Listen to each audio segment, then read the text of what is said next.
Hello बच्चों, तो आप लोग देख सकते हैं कि क्लास 8 का आप लोगों का ये रियल पेपर है। 100% आप लोगों को कल यही पेपर देखने को मिलने वाला है। तो आप लोग को सबसे पहले हम बताते हैं, इसके पहले हमने पार्ट 1 बनाया था वीडियो का, जिसमें हमने ऑब्जेक्टिव्स के सॉल्यूशंस आपको बताए थे।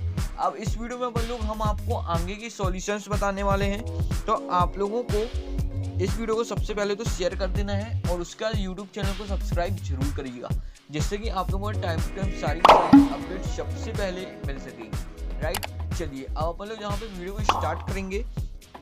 इसके पहले आप लोगों को हमने सारे आंसर्स यहाँ पे लाइन से बता दिए थे। राइट, तब भी हम यहाँ पे एक बार टिक कर देते हैं जल्दी से, आप लोग इसको देख लीजिएगा। आधुनिक काल तक इंडिया और इसके बाद वास्को डी गामा। राइट, तो आप लोगों को इस प्रकार से यहाँ पे सारे के सारे हमने टिक कर दिए, ये सबके करेक्ट आंसर्स हैं। और बाकी आप लोग उस वीडियो में जाके देख लीजिएगा, हमने अच्छे से समझाया था उसमें कौन सा कहाँ पे किस में आप लोगों को टिक करना है। फिल इन द ब्लैंक्स भी आप लोग उसी वीडियो में देख लीजिएगा। उस वीडियो में हमने आप लोगों को एक फिल इन द ब्लैंक्स से 10th वाला बोला था कि कमेंट करके आप लोग बताइएगा। चलिए, तो हम यहाँ पे आप लोगों को इसका करेक्ट आंसर इस वीडियो में आप लोगों को बता देते हैं। तो क्वेश्चन नंबर 10 आप लोगों का था, ब्रिटिश काल में भारत में कपड़े रंगने के लिए ब्लैंक्स की खेती की जाती थी। तो आप लोगों को यहाँ पे रखना है नील की खेती की जाती थी। किसकी? नील। ठीक है ना, तो आप लोगों को यहाँ पे फिलअप करना है नील। चलिए, अब हम लोग यहाँ पे क्वेश्चन नंबर 11 के आंसर्स को देखने वाले हैं। भारत में जनगणना कितने वर्षों के अंतराल की जाती है? तो आप लोगों को इसका आंसर लिखना है 10 वर्ष। ठीक है ना, सिर्फ 10 वर्ष बस आप लोगों को यहाँ पे नहीं लिखना है। आप लोगों को हम बता दें कि आप लोगों का बोर्ड है, तो आप लोगों को किस प्रकार से आपको आंसर लिखना है वो हम आप लोगों को समझा देते हैं। तो आप लोगों को लिखना है भारत में जनगणना 10 वर्षों तक, कितने को अलग करके यहाँ पे आप लोगों को लिखना है 10, और फिर वर्षों के बाद से पूरा आप लोगों को एज इट इज से लिख देना है। तो एक सेंटेंस आप लोगों का तैयार हो जाएगा। अब भारत में जनगणना 10 वर्षों के अंतराल की जाती है, तो आप लोगों को इस प्रकार से इसको पूरा कर लेना है। चलिए, अब अपन लोग यहाँ पे नेक्स्ट देखेंगे, संसाधन कितने प्रकार के होते हैं उनके नाम लिखिए। संसाधन आप लोगों के 2 प्रकार के होते हैं। ठीक है ना, 2 प्रकार के संसाधन होते हैं आप लोगों के। पहला आप लोगों का होता है प्राकृतिक संसाधन। तो हम आप लोगों को यहाँ पे लिख के बता देते हैं कि आप लोगों को लिखना कैसे है। ठीक है ना, ये प्राकृतिक हो गया। ठीक है ना, प्राकृतिक इस प्रकार से आप लोगों को लिखना है। संसाधन की स्पेलिंग क्वेश्चन में लिखा हुआ है। पहला प्राकृतिक संसाधन होता है। अब दूसरा जो आप लोगों का होता है वो होता है मानव निमित्त संसाधन। तो आप लोग देखिए इस प्रकार से लिखेंगे, मानव, उसके बाद निमित्त। इस प्रकार से आप लोगों को लिखना है मानव निमित्त संसाधन। राइट, चलिए अब हम यहाँ पे क्वेश्चन नंबर 13 को देखेंगे। पहली इंग्लिश फैक्ट्री सन 1651 में किस नदी के किनारे स्थापित की गई?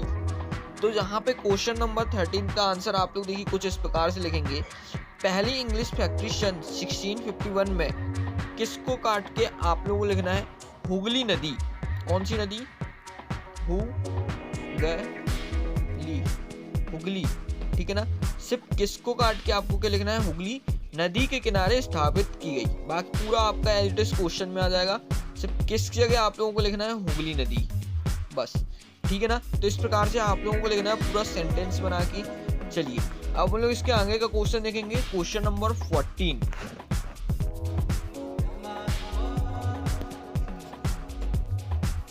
तो ये यहाँ पे आप लोगों का क्वेश्चन नंबर 14 है, भारतीय संविधान का जनक किसे कहा जाता है? तो आप लोगों को यहाँ पे लिखना है भारतीय संविधान का जनक किसी को कट करना है आप लोगों को, और लिखना है यहाँ पे डॉक्टर। ठीक है ना, डॉक्टर भीमराव। ठीक है ना, डॉक्टर भीमराव अंबेडकर। तो अंबेडकर आप लोगों को किस प्रकार लिखना है ये हम आपको बता देते हैं, क्योंकि काफी बच्चे इसको गलत लिखते हैं। ठीक है ना,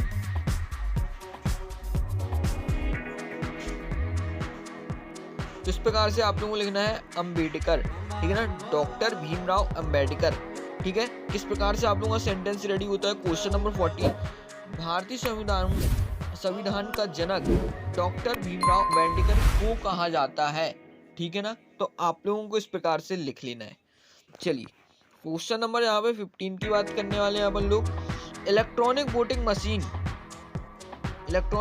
मशीन ईवीएम का उपयोग किस कार्य में होता है? तो आप लोगों को यहाँ पे किसको अलग करना है और उसकी जगह लिखना है आप लोगों को चुनाव, ठीक है ना, चुनाव में, या फिर चुनाव बस लिखिएगा। अब आप लोगों को सेंटेंस देखिए इस प्रकार से होगा, इलेक्ट्रॉनिक वोटिंग मशीन ईवीएम का उपयोग चुनाव के कार्यों में किया जाता है। ठीक है ना, आप लोगों का सेंटेंस इस प्रकार से जम जाएगा।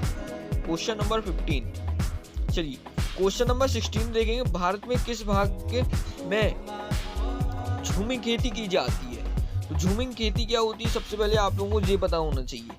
किस भाग में पूछा जा रहा है ये आप लोगों को बताना है, ठीक है ना, यानी कि कहाँ पे।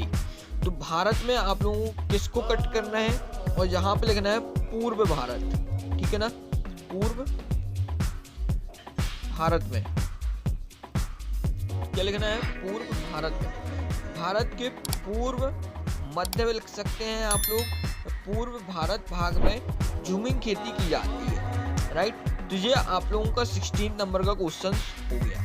अब उसके बाद आप लोगों का क्वेश्चन नंबर यहाँ पे 17 आता है। 17 है, अभिलेखागार से क्या आशय है? अब ये आप लोगों के 17 से 22 तक 3 नंबर के क्वेश्चन हैं। इसको हम अगली वीडियो में बताएंगे। जब तक आप लोग इन क्वेश्चंस को देख लीजिए और जितना भी तक हमने बताया है उसको आप लोग अच्छे से याद कर लीजिए। अगली वीडियो जल्दी आएगी, चैनल को सब्सक्राइब कर लीजिएगा।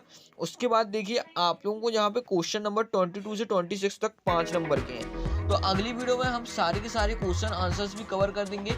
जब तक आप लोग इसको अच्छे से एक बार वीडियो को और देख लीजिएगा तो अच्छे से आप लोगों को हम बता रहे हैं कि गारंटी दे रहे हैं अच्छे से याद हो जाएगा आप लोगों को, ठीक है ना। तो आप लोग जब तक के लिए चैनल को सब्सक्राइब करिए, अपने फ्रेंडों के साथ भी इस वीडियो को शेयर करिएगा, टेलीग्राम चैनल को भी ज्वाइन कर लीजिएगा। अब अपन लोग मिलेंगे अगली वीडियो पर।